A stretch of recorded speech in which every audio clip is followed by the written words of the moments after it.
So after yesterday, my legs are really sore. I woke up this morning and I had that feeling that I usually get when I'm really exhausted. You know, the struggle to kind of like clench your fists together. It's like a central nervous system sign for me, at least. I wake up and I feel like I haven't slept at all. That's how I feel right now. So I'm really fatigued right now. So what I decided to do today is do less sissy squatting. So I did 3 sets of 20 sissy squats for the warm-up. That's what I plan to do every day, but I'm not going to do any of the kind of after squatting sissy squats. So I've just warmed up, so I'll do my 3 sets of 170, see how that goes. No promises there either, but let's see if I can maintain some sort of decent bar speed and control. All right, let's see how this first one goes. We're going to load it up first, huh?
That felt heavier than it looked, so I'm quite happy how they look, how they moved.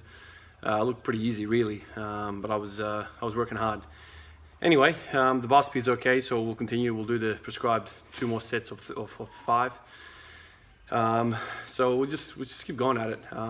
I've been having ideas about increasing the weight to 180 for the kind of minimal. I call it minimal, but it's really just that's what it is. Like I don't ever go higher than what the minimal weight is for every day.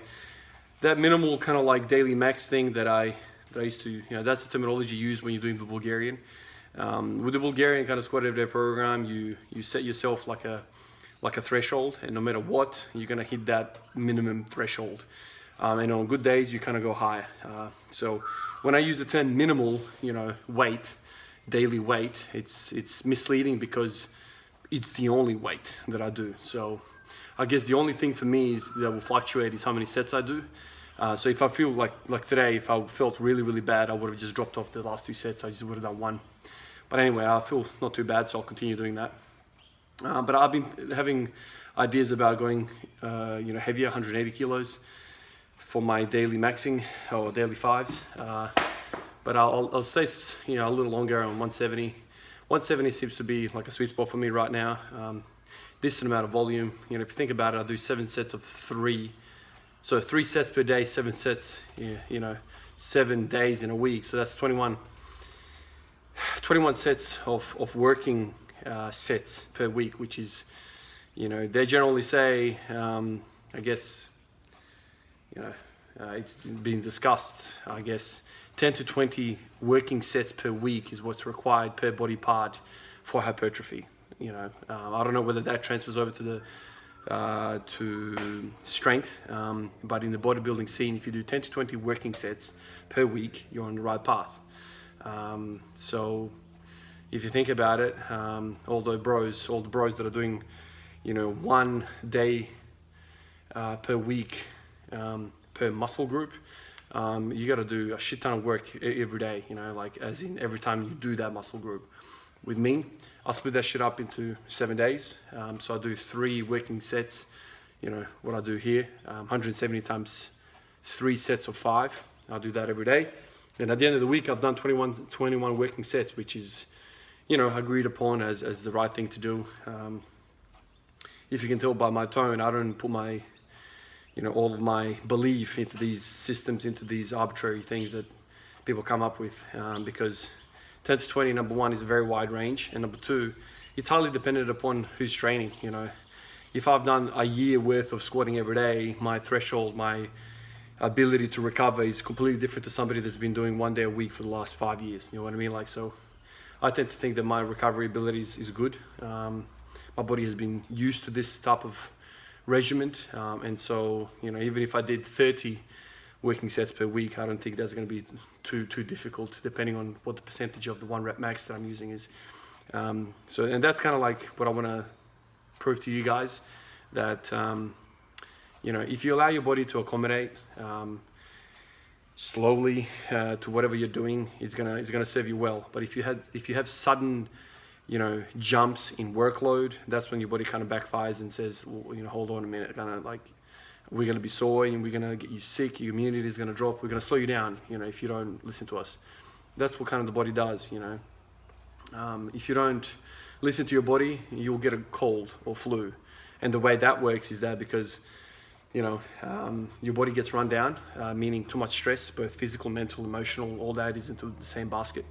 And then once you exhaust your reserves, you know, your cortisol level, stress hormone goes up.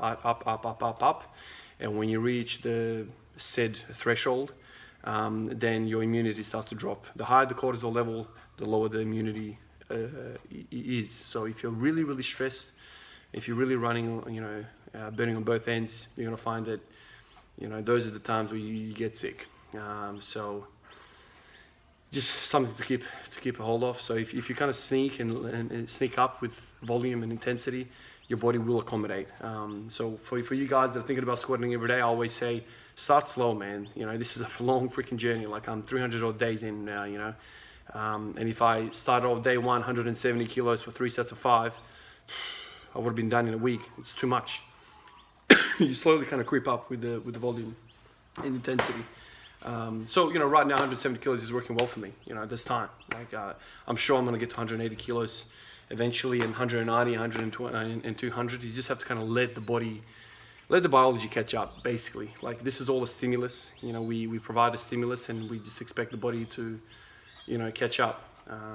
It's not you can't have a linear progression in training forever, because otherwise we'll be squatting 10,000 pounds at the end of the first year of training. So there's peaks and troughs. There are systems in the body that we think we know, but there are, you know, we're far from actually knowing what causes some of these things. There's hormones and whatnot that we don't know. Even the experts acknowledge that.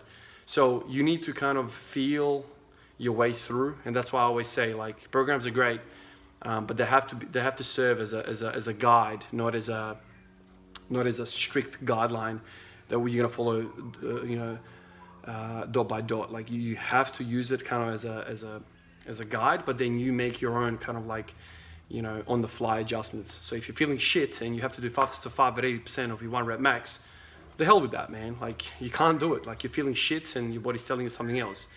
There's no way you're gonna be able to follow that and expect the body to catch up. So anyway, it's a bit of a rant. Let me get a second set before I cool down. And we'll go from there, I guess. All right. Let's see how this feels.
What I'm trying to say is that you need to be patient with training.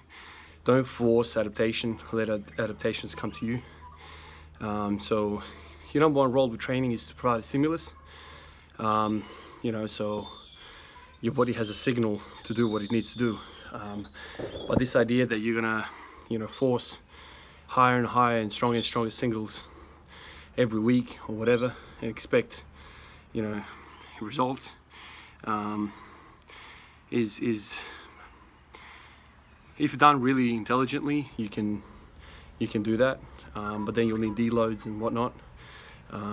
But that takes a lot of experience and a lot of coaching. So if you're somebody who's kind of like in my position and sitting in your shed and thinking about how to get stronger and how to improve your squat, deadlift, and bench, you know, a lot goes into it. And if you don't have a coach, if you don't have the experience that you need, then it gets really, really tricky. You know, there are some novice programs out there that can point in the right direction. But what I'm basically trying to say is that, you know, don't be hard-headed and follow everything to a T. Use it as guidelines, study the program and see what the essence of it is and how they progress. You know, volume, intensity and whatnot. Like, learn the system behind the program rather than just blindly follow a program. That's always been my approach. You know, I always kind of look at the numbers and I try and study or like what they're trying to achieve. But anyway, what I found is that auto regulation, it works best for me. You know, a program which allows, not even a program, it's like a system, it's a way of life which allows fluctuations of normal life. You know, so if I've got a night shift, if I had something happen in life, you know, and I miss 3 days of you know, the prescribed numbers, what does that mean? Do I need to go back, you know, the first week of the block? Like, you know, what does it mean? So because my life is the way it is and I do shift work and my sleep patterns all over the place, you know, I never really could you know, use a program that's so strict. I always kind of looked for something that, you know, that allowed me to do me, you know. So anyway, these are just some ideas. If you're somebody kind of like me that's in the same position, you know, just know that you can get stronger. Study the systems which is out there, pick something that suits you and go for it. The main thing is applying the stimulus. You need to apply some sort of stimulus, and you need to allow for the stimulus, you need to allow enough time for the stimulus, you know, to manifest into some sort of like gains or adaptations. So anyway, so back to what I was saying, 170 kilos is on the bar. He's been on the bar for quite some time now, and that's okay with me. Right now I feel like that's the stimulus that my body needs. If I went heavier, it would be too much. And you'll know, you know, you feel when you're ready to go to the next level, but don't push it. Let the body tell you. Don't push your body to do it. All right, last set, let's get it.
All right, hold that move quite well, so I'm quite happy. I guess the performance wasn't as bad as I felt. Anyway, that's it for today. Hopefully tomorrow I can come in and feel a little bit fresher. Catch you guys, see you.